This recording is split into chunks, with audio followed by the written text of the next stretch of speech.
અહીં લખ્યું હશે ને એ કોઈ લઈ નહીં જાય, અને અહીં નહીં લખ્યું હોય ને એ તું લાખ પ્રયત્ન કરીશ ને તોય નહીં આવે. એ સિદ્ધાંત છે. એમાં રાઈટ ઓર રોંગ? 100%. તો પછી ખોટું શું કામ કરે છે તું? તારા નસીબનું તને 100% મળશે, અને તારા નસીબનું નહીં હોય ને એ તું લાખ પ્રયત્ન કરીશ ને તો તારી પાસે નહીં રહે.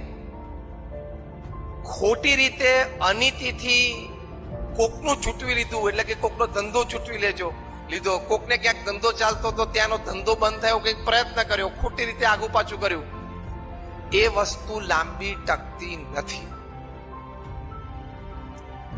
હવે સોશિયલ મીડિયાનો જમાનો છે, ઓપન માર્કેટ છે, એટલે ઓનલી ક્વોલિટી સ્ટેન્ડ્સ. તમારા પ્રોડક્ટમાં પણ ક્વોલિટી જોઈએ,